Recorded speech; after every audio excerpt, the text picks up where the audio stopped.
Arizona Cardinals. Red Sea, rise up. Los Angeles Rams. Let's go, Ramley. Seattle Seahawks. Let's go, 12, get loud.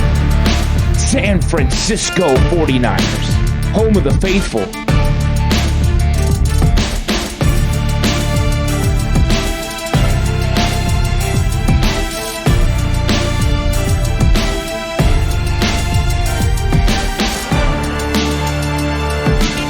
Quest for the West.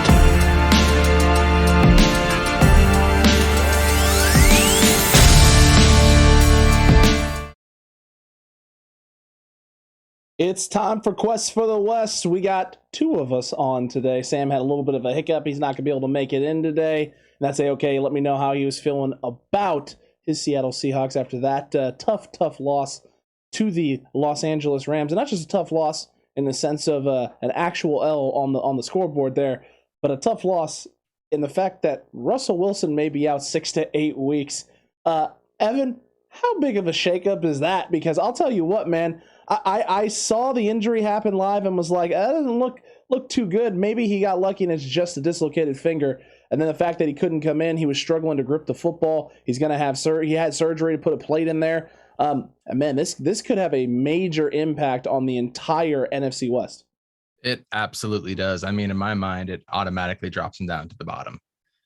I mean, if they go 2-2, which they say maybe 4 weeks potentially he could be back. I mean, they got to buy a week somewhere in there, so 4 games they could miss. If they go 2-2, I could see them maybe make a push, towards the end of the year. But man, you go 1-3, 0-4, like it's over.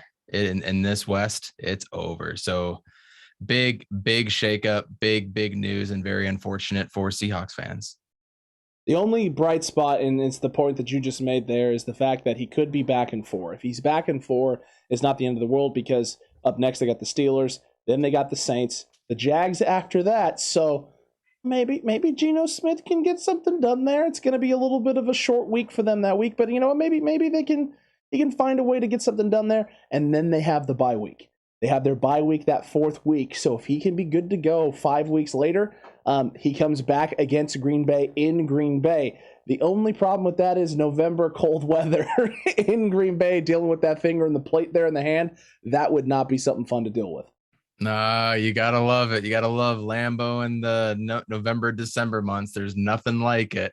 But, we've seen Russ be successful before in games like those. You remember the playoff game? I want to say it was 2015 or 16 in Minnesota when it was like -1, but wind chill, it was like -12 or something ridiculous. And awful. Awful. They came out with a W there. So I don't think that's going to hurt Russ all that much. And the cold weather actually might be good for his finger too when it's all said and done. You're not wrong there. It may not be the worst thing in the world for good old Russ Wilson, and it's Russ Wilson, right? This is the thing with him and with Kyler Murray, with both of them. It's absolutely infuriating as a 49ers fan. No matter how bad things may seem, no matter how great you feel you're doing against them, at some point in time, they're going to do something magical and just make your life a living nightmare. And speaking more to that, he did just that. Kyler Murray did that just exact thing this weekend. The Niners are stifling this Arizona offense. They're doing an incredible job of keeping them out of the end zone, not letting them have points, stopping drives, getting them off the field on 3rd down, keeping Kyler off the field, Evan.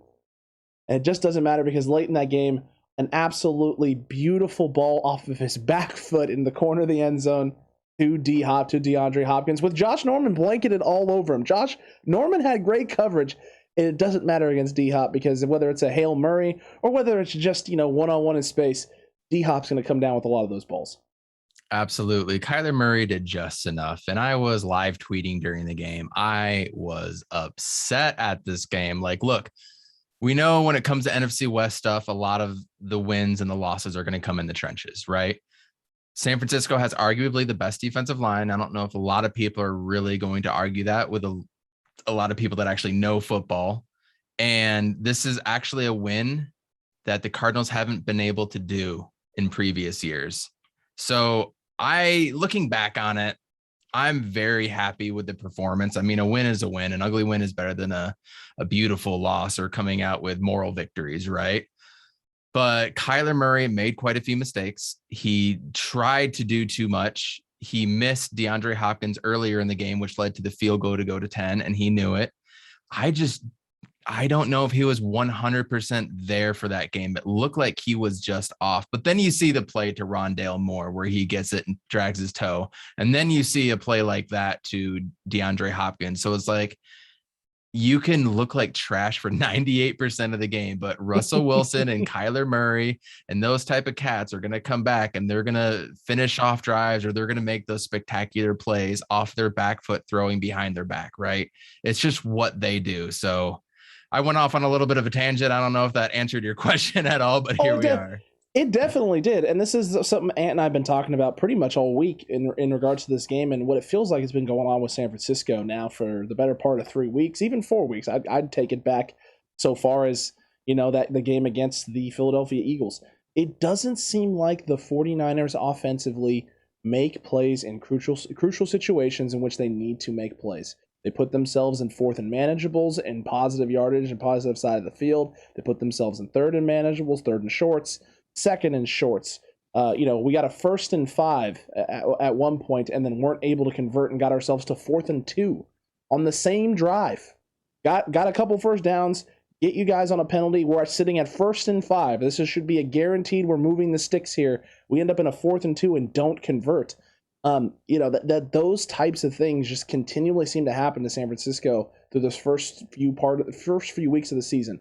They have not been able to execute when it counts. When it matters most, they haven't.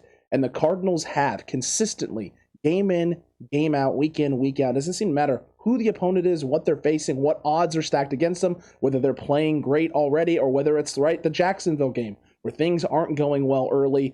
Jacksonville is going into halftime with a lead and coming up with some huge momentum with the huge missed field goal return for a touchdown. Doesn't matter. You guys pick up right where you left off. You get the running game going. You convert on some key third downs. You're able to punch the ball in the red zone when you're there.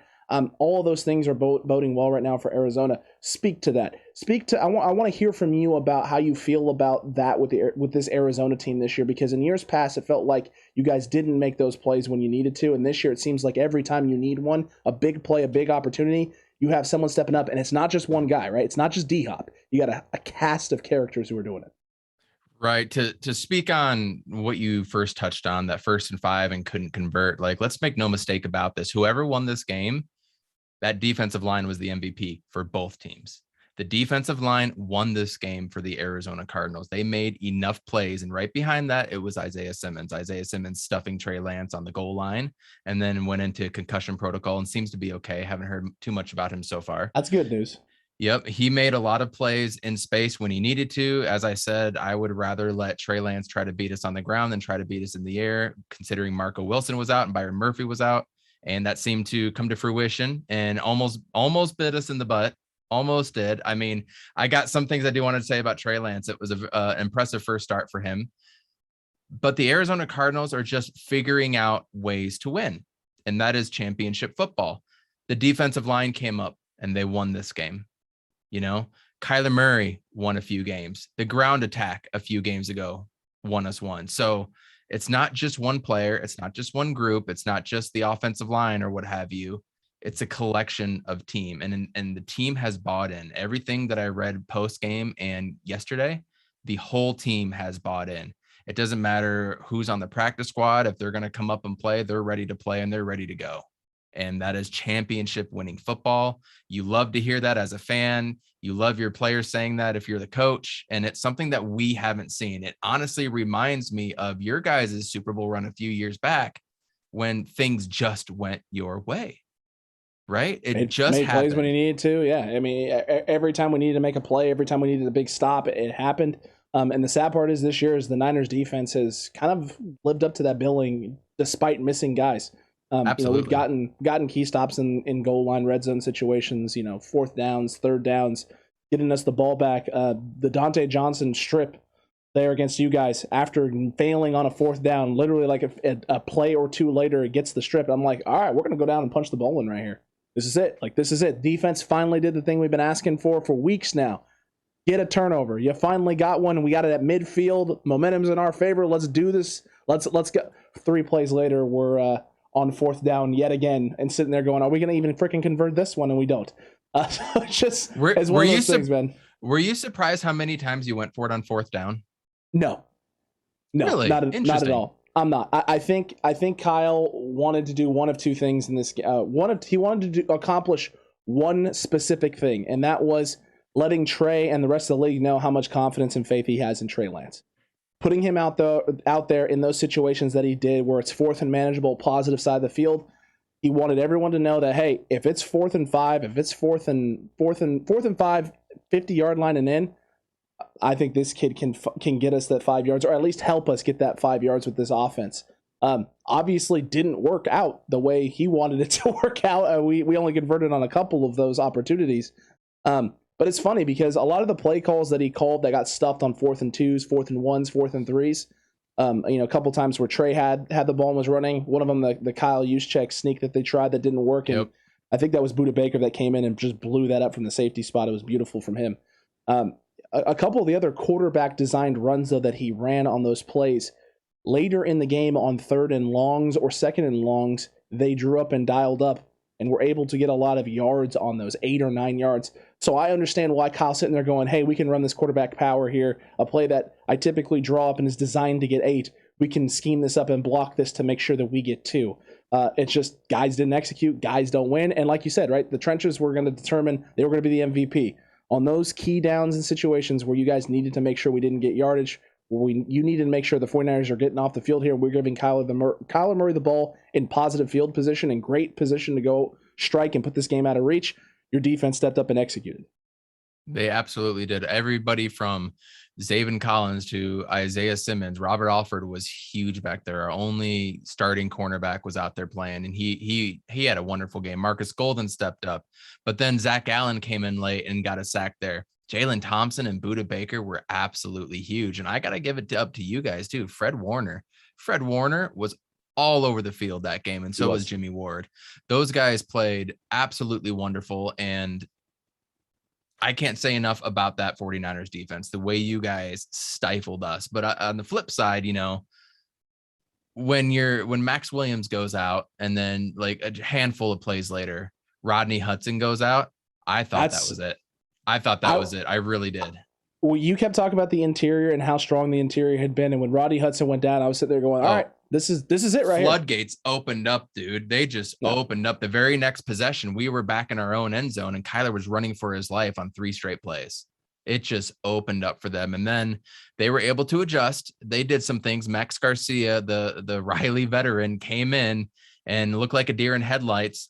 The very next play, they were able to march right down, and they didn't score, but they were able to get out of their own way. They did what they needed to do, which then led the way to the later drives and led us to the touchdown. Max Garcia stepped in, looked horrible. They made the adjustments and looked a lot better. To me, though, honestly, Cliff Kingsbury called a pretty horrible game. It looked like they were calling a lot of plays where receivers had to run routes that took time to develop. And this wasn't that kind of game to do that. We needed quick hitters, little things here, little things there. Rondale Moore played absolutely wonderful. He spread you guys out a little bit more, but I really wanted to see more things like that. It's funny. I did the Y'all 22 game preview Friday night. I watched your guys' game against the Rams, was breaking it down, and I saw a lot of Rondale Moore usage, whether that was as a runner, fly sweeps, things of that nature. Mm-hmm. And I saw it happening so much and with so much success that I literally looked at the camera, looked at camera, told all our patrons, I was like, I won't be surprised if we don't see as much Rondale Moore in that type of role this week, if they try and use that as some sort of decoy or motion to get the linebackers flowing so they can try and establish their run game with Connor and with Chase Edmonds going the other direction or up the gut, get those linebackers out in space and really try and spread the Niners out horizontally so they can attack a little more vertically. And that's what it seemed like he wanted to do. He didn't seem like he wanted to hand him on a lot of those options and those opportunities. They did it a couple of times. But that catch, that toe tap catch on the sideline was absolutely incredible for a rookie, but absolutely huge. Talk about back breaking for this defense who's been playing lights out all game long. to have a situation where, right, everyone's accounted for, everyone's covered, and even in that moment, Dante Johnson is there in that moment to make that catch as hard as humanly possible, and for the kid to come up with that play, it gave you guys. It was one of those things as a 49er fan. I watched it, and I was just like, yeah, this is not our day. This is just not our day because everyone's blanketed. Kyler's having to scramble a little bit in space. He's putting one downfield where there's guys and bodies around him that aren't necessarily his own guys. He's got Rondale Moore and a couple Niners in that space, and it just doesn't matter because, that's what Kyler Murray does, and it's absolutely infuriating as a 49er fan. I know exactly how it feels. That's what Russell Wilson did to us over and over and over again, and he just breaks your heart. It's incredible, and as a fan, it's frustrating and then liberating all at the same time when it happens. So I don't know what else to say about that. I'd love to talk about Trey Lance, though. Can we get into Trey Absolutely. a little bit? Are you good? Yeah, absolutely. Well, before we get there, just give everyone an update, 49ers fans. How's Kyler Murray doing? Because we saw him on the sideline. He was doing a lot of shoulder stuff, rotations. He was grimacing a little bit. Are there any lingering effects? Is he going to be A-okay? I've seen nothing but good things. I saw him doing that in week 1. Okay. So I don't know if it's just maybe there is something lingering there. I'm not 100% sure. They're obviously not releasing anything on the injury reports, but I saw him do it in week 1. So everything seems to be A-okay so far, but no updates on Rodney Hudson or Max Williams. But the way Max Williams' knee got hit and how everybody if it's not an ACL, I'd be stunned. It's going to be something for sure. Ruptured kneecap or something ridiculous like that, right? Gosh. Like that's what's going to happen. But nothing on. It looked ugly. It looked ugly. Nothing on Rodney Hudson as well too. So that's the injury front right there. We just have no idea. But the way Max Garcia performed, I feel fairly confident with him moving forward. Next man up, man. Next man up. Yeah. Nothing speaking you can of do. next man up. Speaking of that, right? Trey Lance was the next man up. How did you feel? How did you feel from a non-Niner fan perspective watching him go out there and operate? What was your takeaways? What was your analysis? Oh, no, another Russell Wilson. That's exactly what it was. I mean, that first interception, though, that was bad. That was a bad interception. Like, he'll learn from that, but it was early in the game, and you didn't really see that again.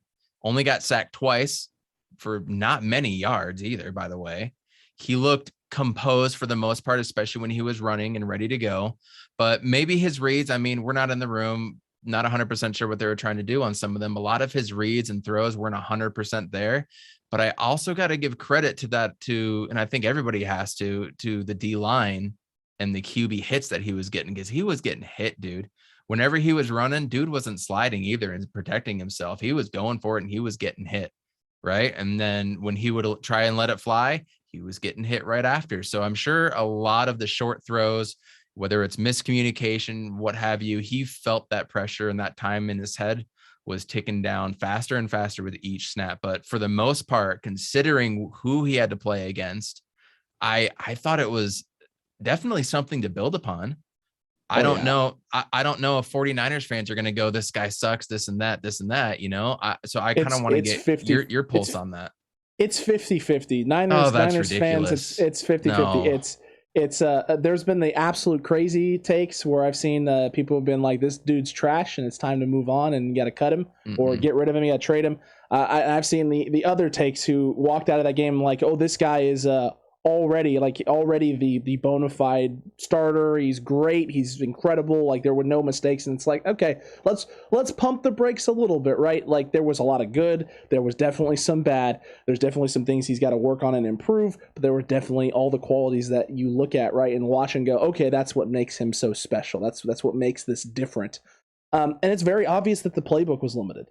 That's the main takeaway that I got from this game was, we had a lot of people on our Monday daily episode came in and said, hey, Kyle's gonna get this kid hurt. He's trying to get this kid hurt. And it's like, it's probably less that and more of Kyle knowing short term right now, these are the things he's comfortable doing. These are the things that are his strengths. These are the things he does best. And so we're going to put him in more of those situations than anything else. I think in terms of actual designed runs, plays that were designed run calls, there was only 6 or 7 of them. He only had 6 or 7 designed runs, which means the rest of the 7 run plays were either read options where he has the choice to either give or take himself, or they were plays where he improvises, right? Yep. He's scrambling. So, calling 6 designed runs for Trey Lance, it's pretty minuscule. That's pretty limited there. And I get why Kyle did it. If you watch his tape from high school, you watch his tape from college, it's one of his biggest strengths was getting him in open space, or having him literally run quarterback power down the middle of the field and him bully and run over linebackers, because he's a big guy. He's not a small quarterback by any means. But no, it's not a recipe for long-term success. I think most 49ers fans know that, and Kyle Shanahan 100% knows that. But it's a short-term solution for the fact that you didn't have Jimmy Garoppolo available. And I don't know if you heard, but he's dealing with a knee sprain now, Trey is. Oh yeah, absolutely. The way that guy was running and getting hit, I mean, he had 16 carries, and I would venture to guess he got hit on 3/4 of them easily. He got hit on 75% on those easily. You might actually be understating, because I don't remember one where he didn't take any sort of hit at all. And it was funny because Trey talked about it in the game. He's like, I didn't really feel like I got hit that much. And I was like, well, that's great. I'm glad to hear that, but that's just not the case, my guy. It's not the case. Ooh, raise your awareness there, son. Just a little bit there. And then he's used to that, though. I think that's just the way he's been playing. So for him, it's like, oh yeah, I do that all the time. Yeah. He's not used to getting hit by JJ Watt and those boys, though. Big difference when they're coming after you, big time. Right. So overall, I thought he looked composed. I thought he was in control for some of it too. I thought there were times in the game where he did control the game, and this was the Trey Lance show. I did get a little bit annoyed when they kept going to his parents, though, over and over and over in the broadcast. That was frustrating. That was frustrating. Maybe his mom's worried that he's running the football. Not show it on 2nd and 8 when he gets crushed, and then 3rd and 4 when he gets crushed, and then at the goal line stand. Maybe don't keep going back over and over again. But when he got the touchdown, warranted, totally get it, definitely do it there. I just feel like there's so much to build on with him, and there was something special that I saw. I really, really felt that there was just a little something. I was like, okay, I think this kid can do it. And you add a guy like Kittle into the game, one for blocking, that opens up. I don't even know how many plays that could have opened up on the run game for you guys, considering what Elijah Mitchell only had 9 rushes. That itself was a spectacular win for the Cardinals, only letting 100%. Him get 6 or 9, excuse me. And then Trey Lance, you said what, maybe 5 or 6 of those were plays where he could either hold it or give it off. Probably right? Say even more. I would say more than that. I'd say pretty much all of Elijah Mitchell's carries, with the exception of a few, were non-read option calls. A lot of the time when he went read option, it felt like it was when Trey Sermon got in the game a little bit. And actually, that's probably not true. It's probably about 50-50 with the two of them. I think Kyle was trying to be very cautious with Elijah Mitchell. He's coming off the shoulder stuff. He's still dealing with some pain early in this week, leading up into this game. So I think he's just trying to be cautious, knowing that, hey, if we can get this done on Trey's legs and his arms this week, right, against Arizona, you spare Elijah Mitchell. He gets the bye week. He'll be really good to go by the time we get to the Colts. And hopefully Trey comes out of this unscathed. Unfortunately, Trey comes out of this with a little bit of a knee sprain. It doesn't look like it's going to be more than a few weeks, though, and it looks like he's going to be fine for the Colts. And it also is looking like Jimmy's going to be fine for the Colts. So for the 49ers, you're going to go into the bye week, maybe even, escaping more damage. You're going to be getting guys back, which is great. And that's great for us. Not so great for the Rams, though, and the Seahawks. Matt Stafford dealing with a finger, and he's dealing with some finger issues and some stuff as well. Obviously, the Russell Wilson thing is a huge blow for both of these teams. While it may have been a win for the Rams, I don't think they're coming out of that game feeling very great about the performance. No, not at all. I mean, a win is a win is a win is a win, right? Correct. No matter what, you do that. But again, it's also a conference game or an interdivision game. And correct. All of these teams know what they're going to be facing. We have some of the best defensive lines and defenses in the NFL just in the division, right? So it's going to be bang it out, hard plays. You're going to get hit hard. Weird things are going to happen, like the double punt or the block double punt, whatever you want to call that double kick thing. What in the world? Yeah, and it's all going to be won in the trenches in these games. I mean, it was when the Rams played us. We completely controlled the offensive line 100%. Kyler Murray didn't get touched. He had all the time in the world, and it showed. In this game, completely different, but the Cardinals found a way to win. So the NFL scheduling committee can please not do back-to-back NFC West games for all of us.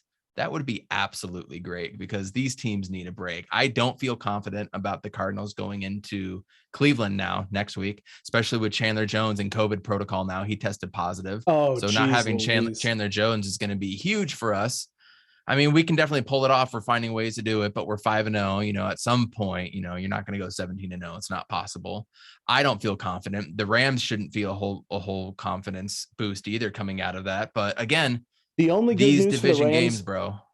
The only good news for the Rams is, right, coming out of that game, you shouldn't feel too great. I agree with you, but you're now going into the Giants, who maybe without Danny Dimes and maybe without Saquon Barkley. So some of the weapons there, not so much. And they're definitely, I mean, if the Rams have one question right now, it's defense. That defense is not the defense that we saw last season. It's just not. And I made this comment. This was one of the things I made early in the year. I thought that they lost a lot of pieces in the offseason that may be a little more important to that Rams defense than people think. And people kept telling me, Aaron Donald. I'm like, I get it, but that's still just one guy. And Aaron Donald's been playing at a really, really high level for a very long time in this league. It's only a matter of time before teams look at the Rams defense and go, you know what? I don't think you have the other pieces necessarily around Aaron Donald anymore to be operating at an extremely high level, and they just put their attention on slowing him down. You know, I watched that film, like I said, of you guys against them, and they did a great job of containing Aaron Donald, chipping it. I mean, at one point, they chipped Aaron Donald with Elijah Moore. What? It's like, wait, what are you doing? And guess what? It worked. Elijah Moore was able to get him to funnel inside, and it created a huge running lane for Kyler Murray. Kyler Murray stepped up in the pocket. Linebackers filled, and he was able to dump the ball in space back off to Elijah Moore off that chip. And Elijah Moore was able to take it for a big gain. And it's like, okay, you know, the teams are finding ways, right, to take advantage of weaknesses. And when you play this many, like when you play each other in the NFC West as many times as these guys have played each other over the course of the years, you start to get a feel for what you can do. And that's why these games are won in the trenches. And that's why every single NFC West team is bruised and battered after just 2 weeks of playing against each other. True. So again, NFL committee, please. Two in a row is way too many for this.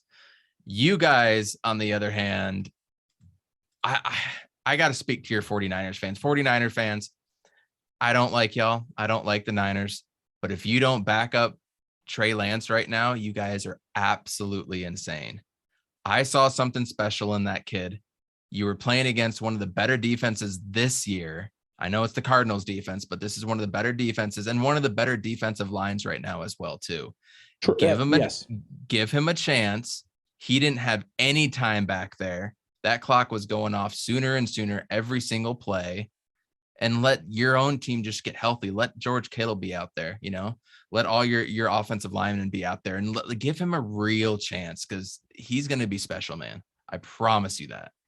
I like that, and I think that hopefully that makes some of the 49ers fans in the cutback crew feel a little bit better. I was scared watching the game. I thought this was the Trey Lance show, and this was going to be about what Colin Kaepernick did X amount of years ago, where he just, you know, started off on this huge tangent run. I thought this was going to be the start of it. So that's from the enemy's perspective, saying how terrified I was of him. And I think there's a little validity in that as well. Definitely. There definitely is. You know, you talked about your Browns, and I wanted to bring this up because you talked about the Browns game you guys got coming up. You guys got a nice little stretch here of games over your next 5. You got the Browns, then you got a little bit of a lighter one, right, with the Texans, but then you have an extremely short week playing the Packers, luckily at home. Then you travel to San Francisco. You got the Panthers at home, and then you travel to Seattle. That's a nice stretch of games there. Besides that Browns game, is there one that you're not looking forward to on that schedule here over the next, I think it's the next 6 games?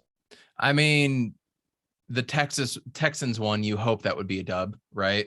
The Browns, at some point we're going to come off our high with their ground game. With Kareem Hunt and Nick Chubb, what they're doing up there. I mean, I can see us pulling that out. I get like, this is going to be the letdown game. And then we're going to pick it back up against the Texans, and then everything will be okay. Packers won on Thursday night games. As you know, dude, it's a toss up. Being at home always helps. Short week is tough. So you don't know what injuries are going to happen, who might have to sit out just because it's a short week. Honestly, it's just going back up and playing you guys again in what, 1, 2, 3, 4 weeks. This is still going to be fresh in everybody's mind, but your quarterback situation could change as well. And it's going to be a completely different 49ers roster. By that point, we will have back officially a healthy JaMychal Hasty. You're going to have George Kittle back at that point in time, coming off 3 weeks, technically 4 weeks of complete rest, and not him taking no punishment whatsoever. On top of that, and we don't have a bye week during that time either. That's true. You guys are still playing and grinding. Your bye week is still to come. In fact, you got those 6 games still on the docket, I think, before you even have your bye week. I think it's last weekend, and I think it's the weekend after Thanksgiving. Last week in November. So you guys play 6 more contests than your bye week, and then you come off that bye: Bears, Rams, Lions, Colts. So I mean, I like your guys' finish. The finish to your guys' season, your schedule. It's a little bit more of a smooth sailing. I think the roughest game you guys have in there is obviously that Rams game, December 13th at home on ESPN, and then you have that Cowboys matchup. But there's still a lot of time. Yeah. It should be fun, but there's still a lot of time in the season. And the Cowboys, so far, pretty dominant, pretty in control. A lot of things can still change, though, for a lot of teams in the NFL. We saw the Pittsburgh Steelers last year, right? Go 11-0, and then absolutely drop the ball down the stretch and completely fizzle into oblivion. So a lot of football still left. So sometimes it's good to get a loss when you're a 5-0, 4-0 team. Sometimes it's good to get a loss early on instead of going to the 10, 11, 12 week, because that can be deflating at that point, right? And then a lot of teams want to beat you, and a lot of things can happen. So sometimes it's good to get this loss out of the way. I think it's going to be an L for the Cardinals. The Seahawks, I don't know what to expect from them. I really don't. I mean, Geno Smith could come out absolutely on fire, or he's going to throw 11 for 36, right? It's one of the two. It's going to be one of the two. And the Rams have a game that is really a must win for them. You can't come out of the Giants game with a loss. That's a must win for them. And then we're going to be right back in a couple of weeks talking about interdivision games. And there's so much time left in the season. I want Cardinals fans to pump the brakes a little bit on this season. Yeah, it's the first time we've been 5-0 since coming to the Valley, but there's so much time. The only thing a 5-0 mark guarantees you is a 5-12 record at this point. That's it. I like that I like the mindset that you have. You keep talking about, right, the Stockholm syndrome and having experienced the letdowns of the Arizona Cardinals in the past. You guys are in a prime spot right now, though, to exercise all of those demons, not only sitting atop the NFC West. Yes, you're only a game ahead, right, of the Rams and technically the Seahawks as well, but it's still early in the season. Seattle now is going to be having a tough stretch here. The Rams are going to try and reconfigure and find their identity, and the 49ers need to get that offense cleaned up, because the defense can keep doing the things they did against Kyler Murray and you guys. We'll be in every football game. Now Absolutely. Can the offense execute at a high level? If the 49ers can get that dialed in, we can put ourselves right back into contention, back into the conversation. But as of now, head of the table, kings of the NFC West, Evan, your Arizona Cardinals. Did you expect to be thinking and saying that 5 weeks into the season? Absolutely not. I thought we were going to trounce week 1 against the Titans because I didn't trust Cliff Kingsbury, but here we are. He's learning. He's becoming a better coach. Things are looking a little bit better. The communication is there. And as I said, we're winning in different ways. And when you win football games in different ways, whether it's offense, defense, special teams, special things can happen in your season, and you never know what to expect, and you've got to be prepared. Maybe the Browns will have a letdown game after that exciting game with the Chargers. Did you see that, by the way? What a hell of a game that was. That was absolutely nuts. All I can tell you is that a couple of my fantasy teams are very happy that Justin Herbert decided to throw all those touchdowns in the second half.